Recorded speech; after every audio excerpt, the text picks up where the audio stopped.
munsi ujye utekereza uti Mana reka nibuke agaciro ndetse n'urumuri washyize mu buzima bwanjye, ndeke gukomeza kuzimya urwo rumuri washyize mu buzima bwanjye kubera gukomeza gukora ibyaha no gukora ibibi. Ahubwo Mana uyu munsi nakira inyigisho zawe. Mbega bari ibyo bintu utekereza, reka nakira inyigisho zawe ndetse mbashe no kuzishyira mu bikorwa. Ndetse Mana ngo ujye unadufasha kugerageza gukomeza kwanga ibintu dukora bishobora kuba byakubabaza, cyane ko ibyo bintu n'ubundi ari twe ngo biba bifitiye akamaro iyo tubyubahirije ibyo dusaba.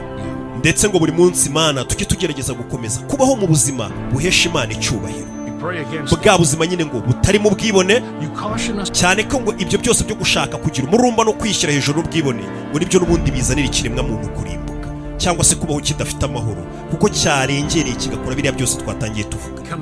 Nanone buri muntu wese ngo nasaba Imana uvuga ati Mana mfasha ururimi rwanjye ntiruzigere ruba nk'inzu cyangwa se ngo rube nk'ingunguru isokamo ibinyoma gusa, kuko Mana ndabizi ko wanga ababeshya ukanga n'ibinyoma. Buriya ngo Satani niwe muntu wa mbere ubeshya, ndetse ngo Satani niwe se w'ababeshyi bose nyine abantu babeshya.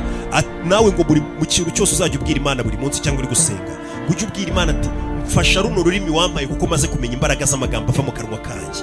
Amagambo ava mu kanwa kanjye ntazajya aba nk'ingunguru isokamo ibinyoma gusa, kuko nzi ko wanga ababeshyi ukanga n'ururimi rubeshyera abandi. Ndetse nanone ngo usaba Imana uyibwira ati Mana mpa imbaraga zo kwakira ukuri, niyo uko kuri kwaba kuri bumbangamire cyangwa kuri bumbabazi. Buri ukuri akenshi gukunze kutubangamira kukatujena, ariko ukuri akaba aricyo kintu ushyira imbere. Kuvuga ukuri ku bandi, kutabeshyera abandi, ndetse n'umuntu baba ari kumubeshyira ufite ukuri haguruka ukuvuge, kuko abantu umuzi ko umuntu aza akabeshya aba ari kubeshya harimo abazi ukuri ugasanga bacecetse ngo batiteranye. Ibyo nabyo gusaba imbaraga zo kubirwanya. Nubona umuntu bari kumubeshyira uzi ukuri uhaguruka uvuga ati hoya biriya bintu sibyo. Mwishaka gukomeza kurimbura sosiyete yacu, ukuri ni uko nguko ubeshyira abandi, ahubwo genda wihanure k'izo ngeso zo kubeshya. Ni uko nguko ubundi umuco w'ababeshyi wagenda ucika.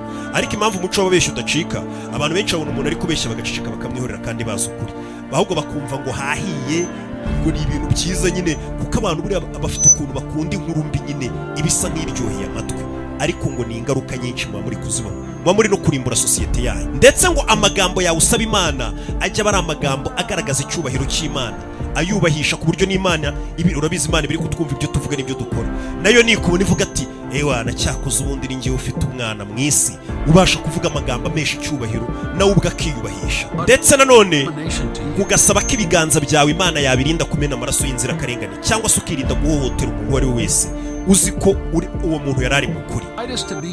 Ndetse ngo ugasaba Imana ko waba umuntu promotinga cyangwa se wamamaza unaharanira ubutabera bw'abandi, ukuri n'ubutabera akaba ari byo bintu umera nkaho ushyigikiye. Ndetse nanone ngo ugasaba Imana uyu munsi wa none ugasaba ngo Imana ati Mana mfasha umutima wanjye ujye urinda kugambirira gukora ikibi cyangwa se kugirira abandi amashyari. Buri munsi ukabisaba Imana ati mfasha umutima wanjye ubukeye wera pe. Ndetse nanone ngo uvuga ati Mana turabizi ko wanga ibirenge byihutira gukora ikibi, ujye umfasha guhera uyu munsi wa none mbere yo kugira ikintu kibi nkora mbanze nicare ntuze nitekerezo nkugisha inama kugira ngo unkure muri iyo nzira ngiye kujyamo mbi, ndetse unjyane mu nzira nziza. Ngo icyo gihe bigufasha kubaho ufite amahoro. Ndetse nanone ngo mukerekana urukundo hagati yanyu no gushyigikirana, ndetse no kugirira impuhwe abandi bantu. Wabona mugenzi wawe wese ukavuga ati uyu nawe ari mu ishusho y'Imana akwiye kugirirwa neza, uwo yaba ari we wese.